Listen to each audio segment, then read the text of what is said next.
Young-o, hey,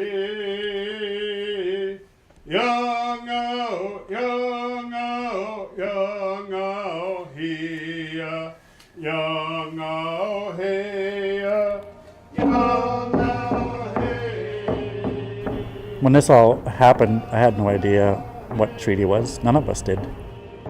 It was scary because we didn't know what the end result would be, but we knew we had to take over or we would still be the same way. For me, it was as a mother, as a woman, looking at the future of our generations, our families. There's always been a traditional generational ownership of land. This will put it on paper. We're all here moving forward. Now we have a say.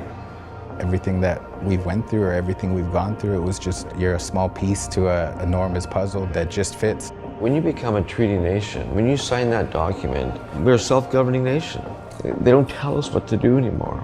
It's important for our younger generation to know about the beginning and the end of our treaty.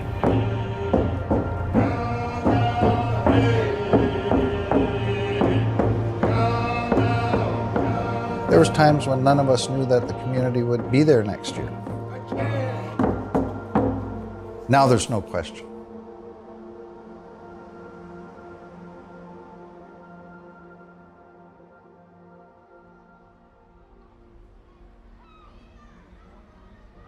Morning, everyone.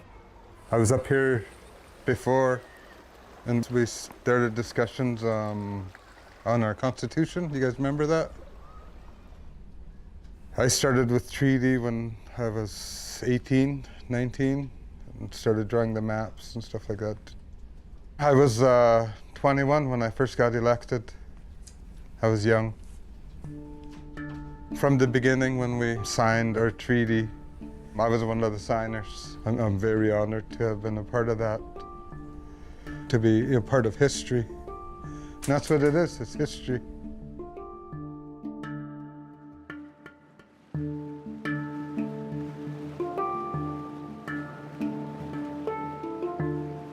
Back then we had all the food that we needed. It was all from the ocean, from the lands around us. Our food was right down the beach. We dig clams down there. We could go fishing right by the beach here and catch salmon. We had canoes. Our fathers and grandfathers built it. They let us use to go wherever we want. Up across to the rivers. We'd go across there and do some trout fishing, hunting. Things were in abundance back then. Villages were located by the water because our people were dependent on the fishery. When I think back to my childhood, I remember that we were very community-minded. We really looked out for each other. We used to always say that the community raised the children because we looked out for each other. We need to start teaching our people our ways because they're so important. And the way they taught it was not with violence, not with harsh words. And you were never degraded. No one was ever degraded or put down. A child was treated as very precious and an angel, you know. And we need to get back to that. I recall lots of the experience of a residential school. It was very successful in what it was trying to do in separating the child from their parents, separating the child from their culture and their language. Very successful in that. Very successful in trying to make us understand the way they wanted us to fit into mainstream Canada by beating us or strapping us if we were caught speaking our own tongue. That's what I remember of my childhood. I spent 14 years in the Alberni Indian Residential School. So it was a long period of time.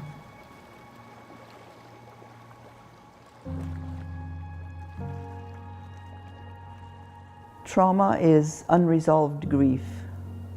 And grief is a loss of not just a life, but a loss of your land, a loss of your culture, a loss of basically a lot of human rights that has to be worked out. It's a lot of grief for a person. Lately, I've been feeling it a lot.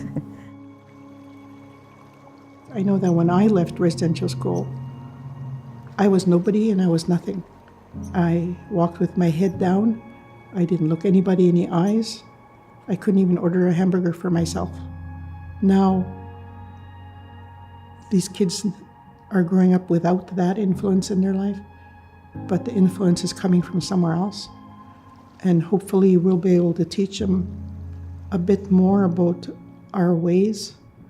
And because we're starting this, they can integrate that into a new government, and hopefully the people that are involved in the future, hopefully they'll be honest.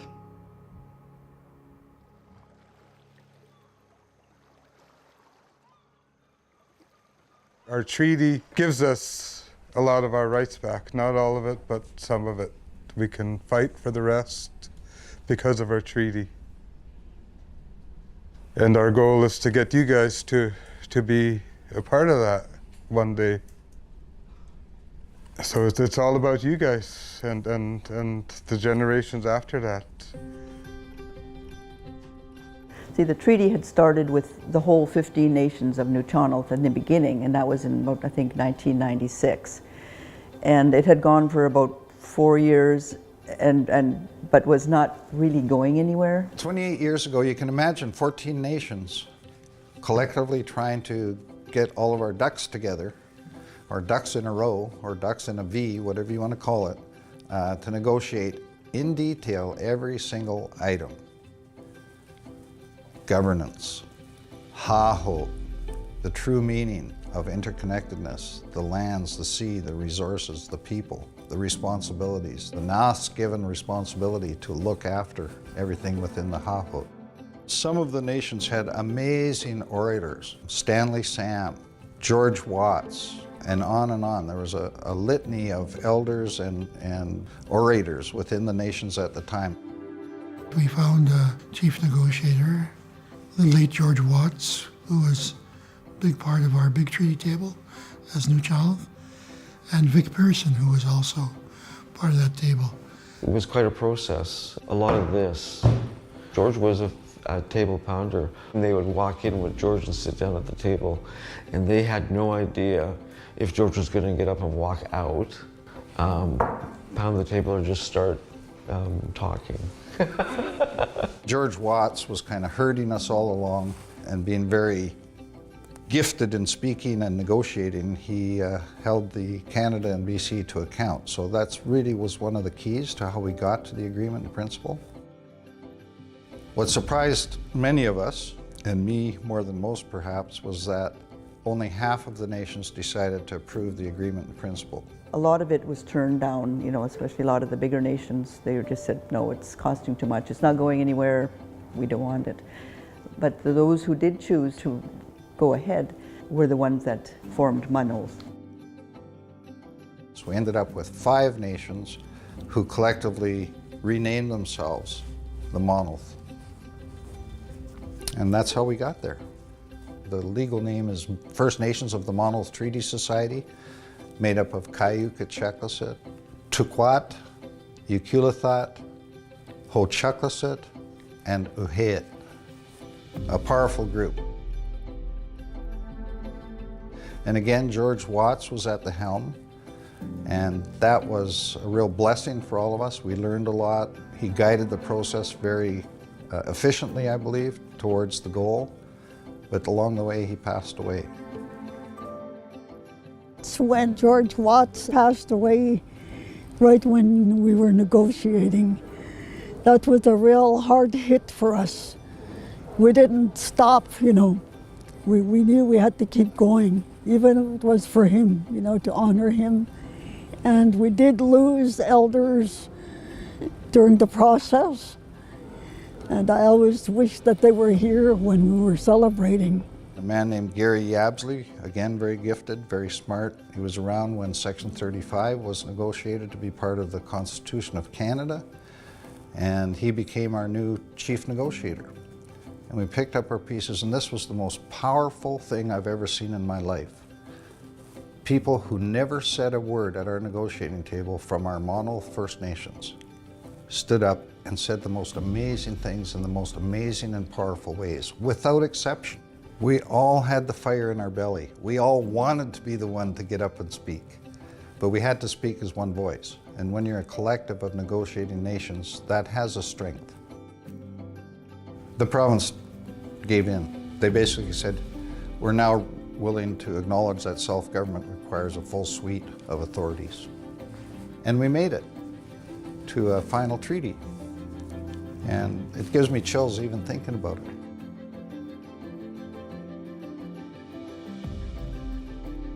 We had a final agreement ready, which was voted on and put in place with a high percentage vote of yes within our 5 communities. So we've had a treaty since 2011. It was amazing just to see everyone come together, and it was at midnight when we signed. We went to the back and we burned ʔiw̔, and it was just an amazing experience just to be part of that, just to see the release, you know, off of our shoulders, and just understanding that this is a real thing.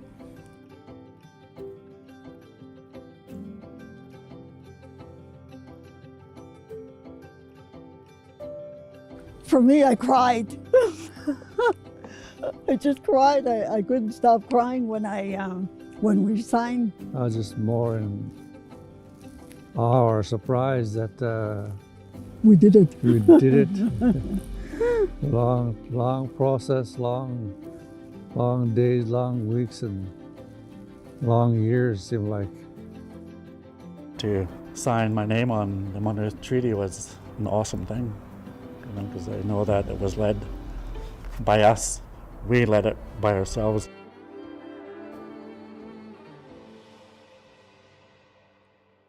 When we signed the treaty, you know, it was a big celebration, and it was you know, we felt that we came a long way, but then the work just began. I think it took a while for citizens to kind of catch up to where we were at in terms of when we signed the treaty. We understood the efforts of getting there, and then the challenge became of implementing it. It took time. I believe it really took time, because at times, like, it was mixed emotions. It was difficult because we'd been in Uchucklesaht for many years. It was a real big change for many of us, especially the elders. Really was a big change. I have to question it and wonder what this change is all about. Is it better for our community? Is it better for our families? Is it better for our children, our grandchildren? I guess there was a perception that life was going to go on the same, but the little changes or the big changes that we made, people were upset, I guess, really. This is where I'm going to get real honest. I remember being frustrated because we were constantly told this was going to be good for our future generations. It's going to be good for our people. But again, I had no idea what that meant. I don't know that a number of us had a full understanding of what it was going to be like going into treaty, but we certainly do now. A big part of it was understanding our role as a self-governing nation. It is still something that's taking time, understanding that we're no longer a band of Indians, and getting that language clear with everybody.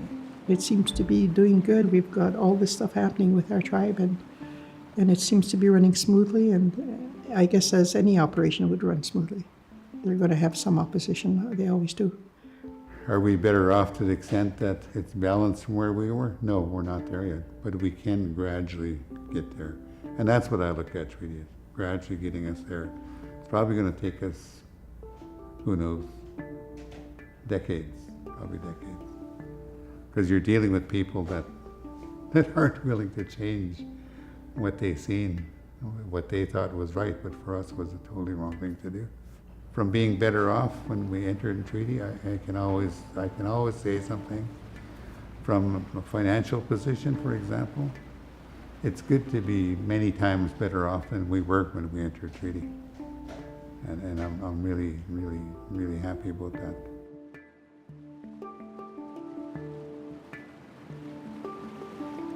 The first 5 years was a learning process about putting our laws in place, implementing them, learning how to do the, how to work the government. And the past 5 years has been full speed ahead. When we were under ʔił̔, we couldn't do anything. We had to fight for our housing, we had to fight for all of our infrastructure, our water, electricity, all of that kind of stuff. It was all new. When I was young, we didn't have any of that at all. We've come a long, long, long way from where we were under ʔił̔ and having to fight for stuff.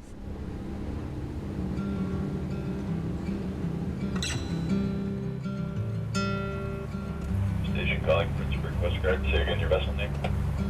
Yeah, Principal Coast Guard Radio. You can see through the trees there is another one of the new houses. We did 6 new houses last year, and we're doing another 8 additional houses this year.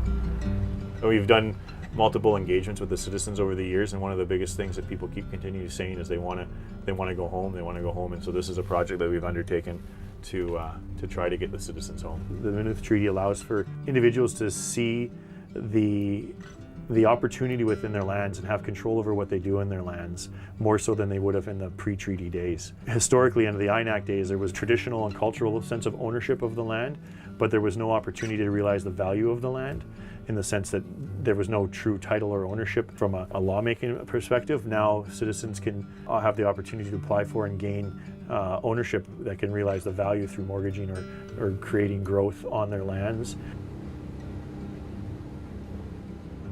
The majority of the citizens that are getting houses have voiced pleasure and appreciation for the works that are happening and be able to return home.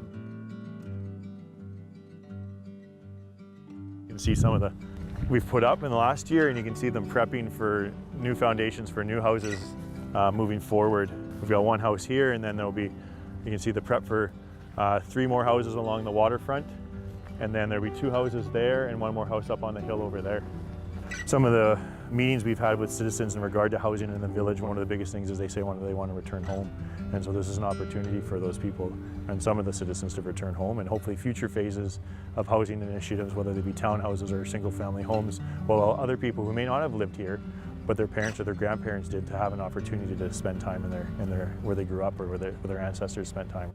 We have the opportunity to look at what contractors would be best for the position, who have experience working in remote locations, do good quality work, and we can have the opportunity to build relationships with those companies so we can build stuff designed for the land that will last long, rather than just putting something on the ground and walking away from it because they have no real connection to it.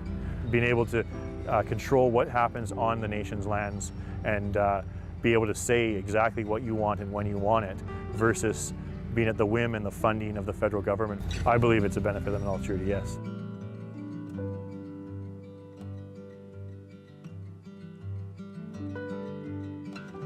I'll be really on my grandkids this summer because I'm home now. I'll be there and I'll be getting back into it. It's going to be wonderful. And that's what the government has done for us right now, is bringing us back home and back to our ways and back to our teachings. And I'll do the best I can to help my grandkids and great-grandkids. Yeah, they're so wonderful. The fact that you own land now, that it's your land, investors look at you differently now. When we deal with private sector, there's a stronger comfort zone that we're there to utilize the tools of the treaty, and we're there because we're no longer a confrontational group. We've settled our differences with Canada, and here's how we want to move forward now. And I sit there very comfortably saying, I know I got the land that I need to, if I want to expand, if I want to develop. You know, that's something, because people are know outside world now that's a good place to invest. Where before we weren't considered a good place to invest because we had too many obstacles in our way. But now that we got treaty, this is our land. That's a huge advantage, you know, being self-governing, being able to make your own laws and rules on your land, manage it how you see fit. Can't beat that. We've been working with Western Forest Products with a training program where, you know, where some of our people are going to be trained and start making half-decent wages. And, you know, we're pouring a lot into education. We are getting into more of a management kind of thinking. You know, I could think of a couple where we've increased our riparian zones around creeks and rivers and setbacks. You know, another thing that we've done is exceeded our provincial standards is plant trees within the first year of logging, whereas the provincial standard is 2 years. Another thing we've done is stumpage in the selling of our timber. We've committed $5 a meter to go towards our fisheries enhancement program. So you know that's $200,000-300,000 a year that our fish enhancement team is getting from the forest company. You know, we're making the treaty what we want it to be. If there is a certain way that we want to manage the forest within our treaty land, this is how we want to manage it. What enabled us to be working with Western, for example, is that they also wanted something that we had, right? I see it exactly that way, that, you know, you now have the ability to make it what you want it to be. And what I want it to be one day is that Huu-ay-aht one day will be able to say that we have 100% say in how our territory is managed. You know, I thought I'd never see the day that, you know, we'd get to this point, you know, in my lifetime anyway. But I'm glad we did. I found it a really sad day for me when we first started negotiating land, and my father was sitting there with the government people and asking for land back that was his. And he always maintained to the government, this is my land. Like he'd get angry sometime because they would say, in our hearts, our traditional territory is our land, and it always will be. One of the biggest problems that First Nations have today is that they've been segregated from the rest of Canada and under a different, you know, law. Like, that should never have happened. To go to the government to ask for something back was not a great feeling. Like, it was sad for me to watch my father go through that, but we did it. We only had, was like 596 acres of so-called reservation land. So out of this process, we now own approximately 1,500 hectares of land. And we've also purchased a large tract of land that was called private lands. It was owned by a logging company when they downsized. And these logging companies became owners of a lot of our land. We weren't able to get that land back through negotiation. Any private land was kind of off the negotiation. So we negotiated to have put in there that if it was ever to go for sale, that we would have first rights to that, and it happened this year. We have our land. So now we are in government. You know, I feel good about that, and that was our goal. Yuułu, hey, Yuułu, Yuułu, Yuułu, here, Yuułu, hey, Yuułu, hey,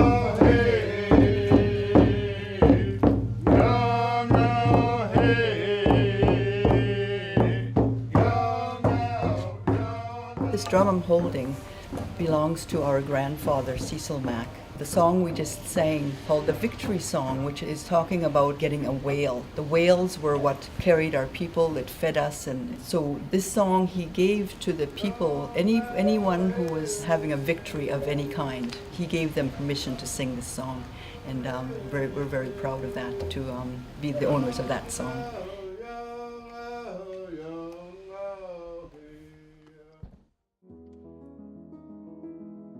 Coming into a treaty with having to create and make all these new laws was something new to me.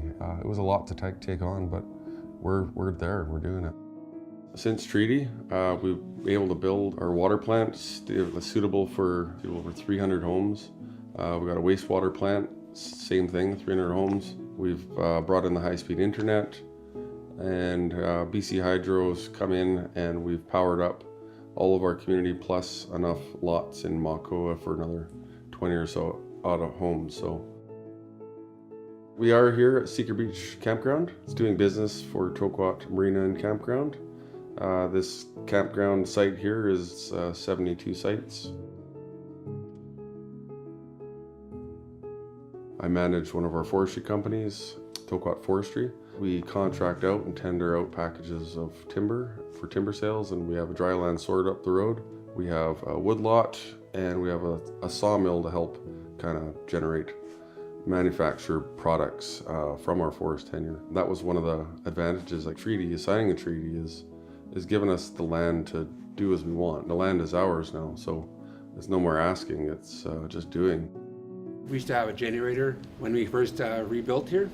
We've moved to BC Hydro. Hydro poles have come in. Now we've got cleaner energy, wastewater treatment, as well as a water treatment plants for the community. And we will be having more homes built in this area, as well as another lodge for guests. It's been a great experience to watch our community rebuild.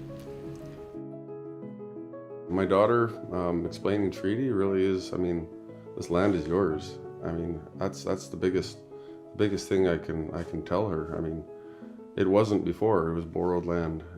Today, the land you walk on is yours to have a say in. We have 5,500 hectares now that we have jurisdiction over, and I mean the ability to move forward and develop on those lands.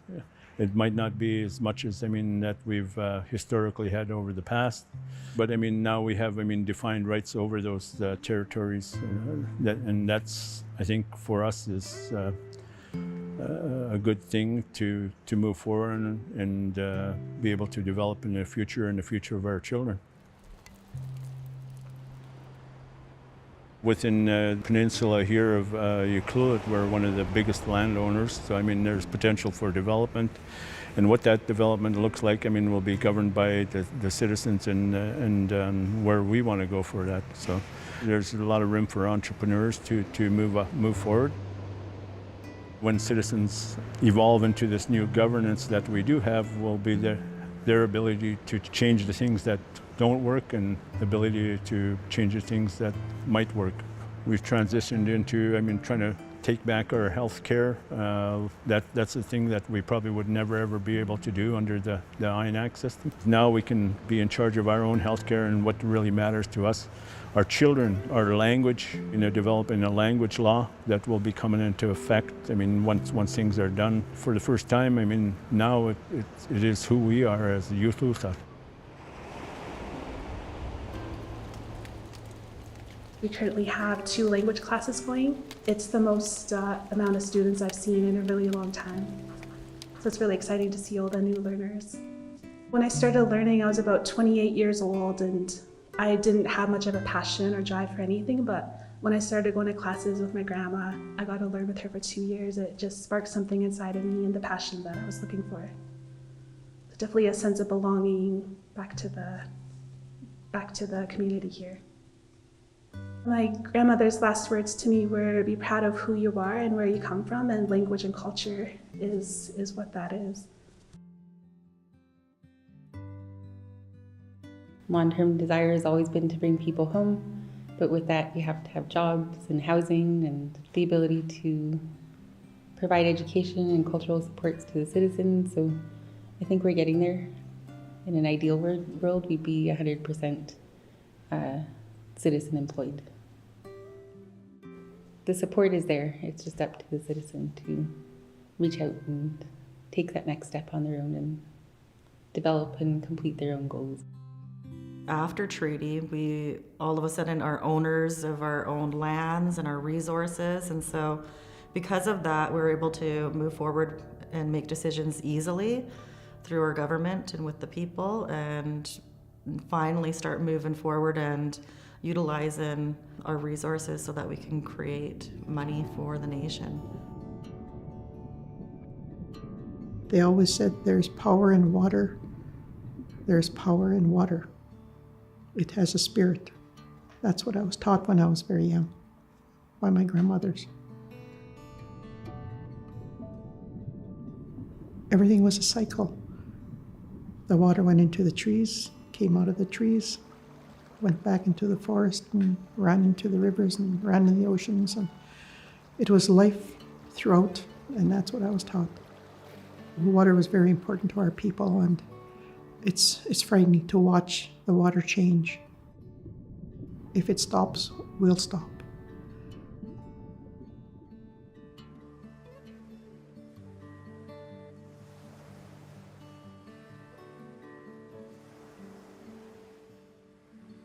Our most valuable asset is water that we received in treaty.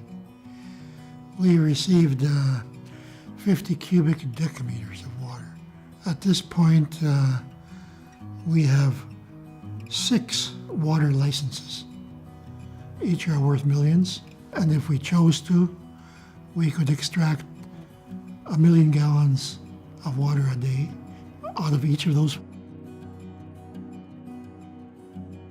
Welcome to Nuchi. This is one of our current projects that we're working on, Thunderbird Spirit Water. We will have a retail store location at the Thunderbird building. The water is sourced from natural spring location within the traditional territory of the Uchucklesaht tribe. In the treaty, we had rights for that water, and so now we're finally utilizing it and creating that money for the nation.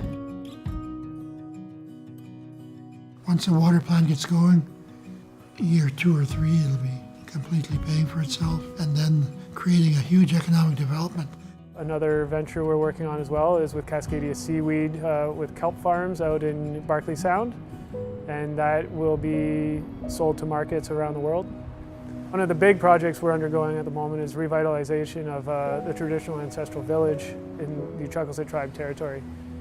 We currently have 6 new houses that have been built and are projected to build 8 more this year, and that will fulfill all the old ancestral properties. For me, it's going to be awesome, and I dearly look forward to that, because a lot of our people want to move back.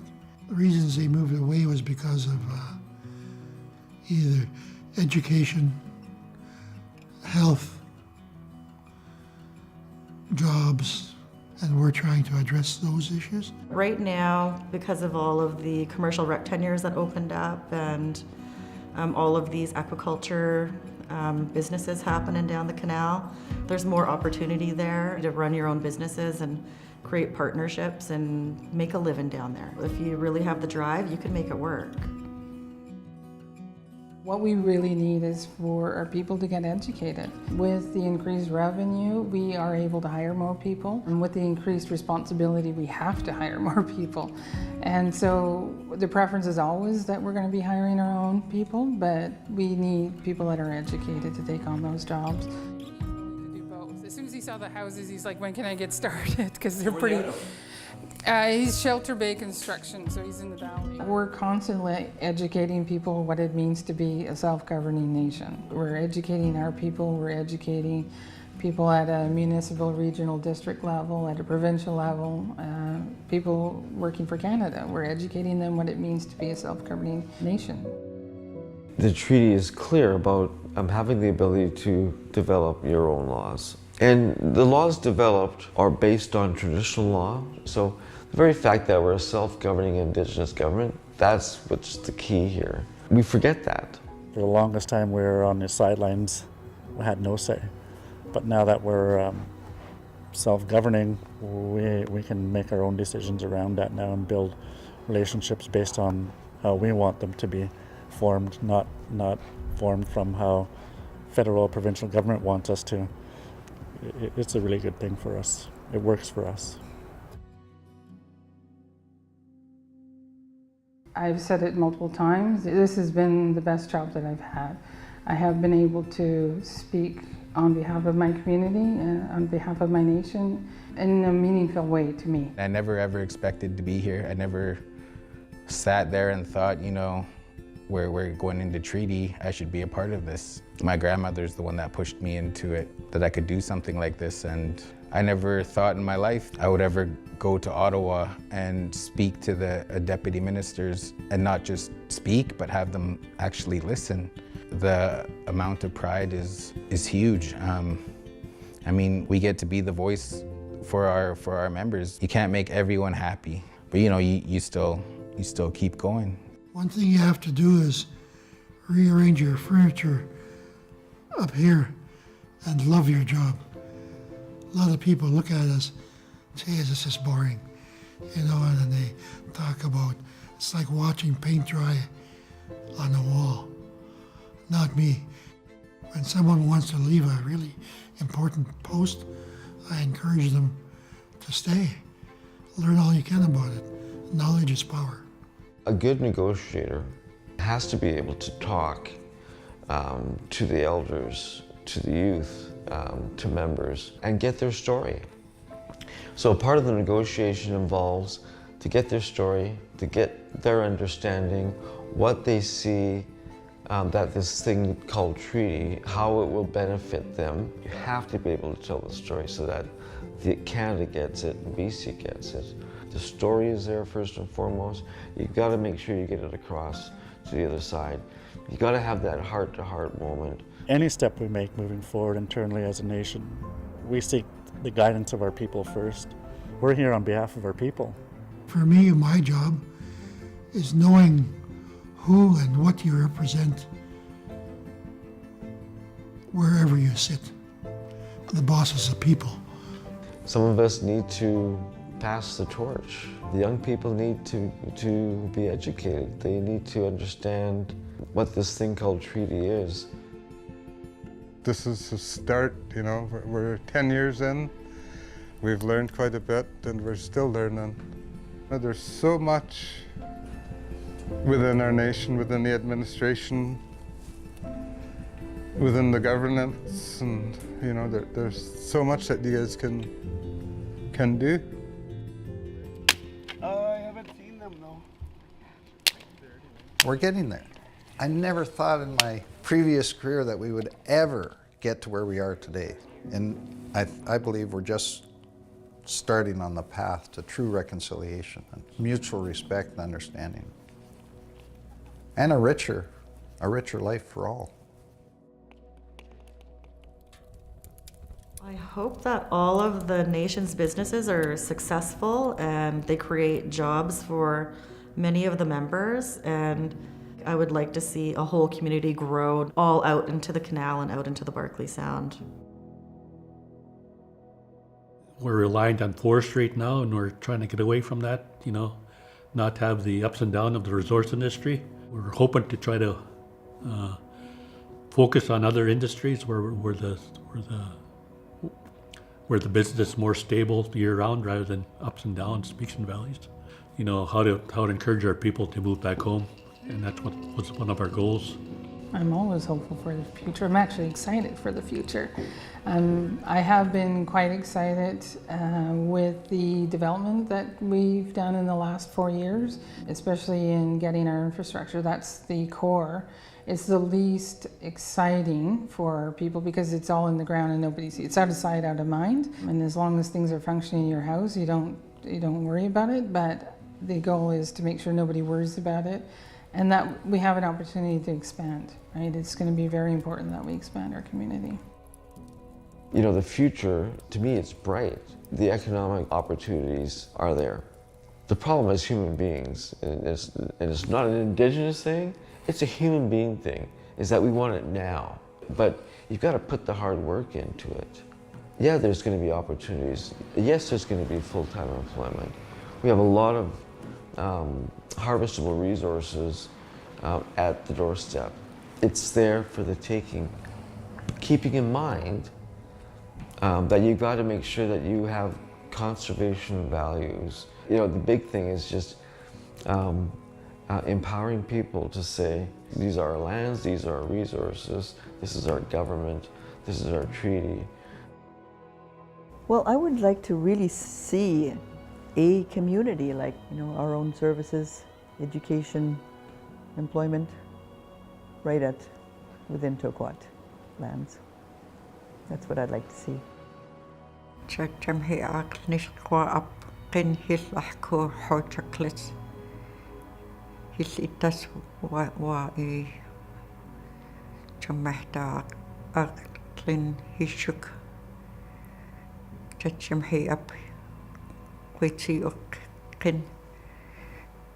With all our nation, from our tribe, we're going to do really well in teaching our younger generation to be helpful in where our young people need to be.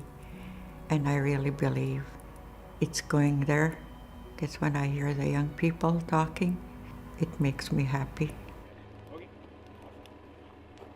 One of the big responsibilities is to educate the next generation.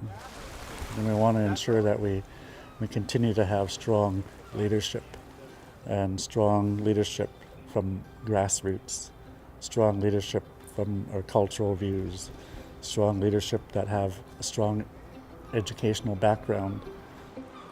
So we try and make sure that our children and grandchildren and great-grandchildren passing the knowledge and the wisdom on of our traditional teachings is really important to me today.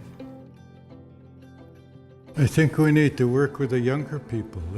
Us old guys are so set in what we're doing, what we did before, but the younger people are the ones that are going to have to do all the work pretty soon.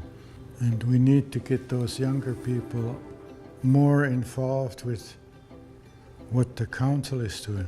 I am definitely motivated by the fact that we do have the generations that are wanting to be a part of it. They're curious. There are members of our legislature that are talking to them and stirring up that interest. And so I'm excited that generation is going to be taking over the roles that we have right now.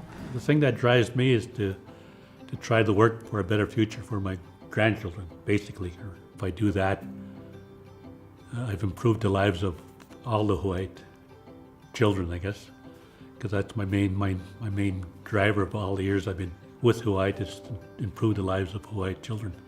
The one thing that grounds me is looking into my son's eyes. I could have the worst day ever, and just looking into his eyes and just seeing, I'm doing this for him. I'm doing this for all of his cousins and all of his relatives, all of his uncles, his aunties. That's definitely it right there. As a member of a treaty nation, I would say to the youth that anything's possible. You can do whatever you wish. You don't have to stick to one job. You can branch out and be an entrepreneur and do a few different jobs. You can live wherever you'd like to live. It's a lot of opportunity, and I don't think it's going to go away in the near future. Trades, so whether you're building, whether you're a plumber, whether you're an electrician, now I think you have to be the ability to change with the times, and don't just sit and wait for things to change. You got to go out and change what you want to do too, right? That's my view. I always encourage my kids to do something what they want, and rather than what they think they can't do. We're trying to help ourselves now. In the end, I know it'll work. I really want it to happen in my generation, and I want to see it, but I think it's going to take longer than that. How it took 500 years to make us this way? How long is it going to take us to undo it? Take pride in who you are, where you're from. Take pride in your culture. Might be challenging, but once you get through, I think everything will be okay in the end. It'll take time. I probably won't be here forever, but I'm really hoping that things will be much better for my grandchildren and great-grandchildren and the people here that are just coming up. I was just talking about that to my grandson this morning. I said, hey son, what do you want in the future? what do you think you're going to do? And then he started talking about what he wanted to do. And then I said, well, how are you going to make it happen? What are you going to do to make it happen? Because I said, you're the only one that determines what your life is going to be. And I said, that's what we want, why we win the treaty. We want to be the ones who determine what our life is going to be. You have this chance to make this treaty even better than what it is today. You're going to make it better tomorrow than it is for me today. That's a darn good place to be. You know, many people seem concerned about the future generations. I'm excited for them because I think we're starting to get it right. There's limits to growth. The myth of unlimited abundance is over. Now we've got to manage and steward and sustain what we have. And that takes all of us. It's just been the last 2 or 3 or 4 years that we've started to see a shift. We know the impacts of residential school, generations of effects. I imagine it'll take generations to fix some of what's gone on, but the first thing we got to do is acknowledge it, and we're getting there. I'm so hopeful and so happy to all of this shift, this paradigm shift in reconciliation and understanding has allowed me to move past my working years and with a lot of hope and trust in the future, and that our future generations will be fine. I know Matthew Jack has gone to our school in ʔił̔ and has given presentations and told them that one day that they will be here. You put that thought in their head that, you know, you could do this. Been doing it since I was 19. Couple more years, I'll be 50. So I've been doing it for a long time. So that's the big fight, is to ensure safety for all of our generations to come. Someday, you guys will be our leaders. So now we got to pass all this down to you guys, and then, you know, all the other younger generations. It'll be awesome to see you guys and take on the roles that we're doing, and, you know, never ever be afraid to help your people.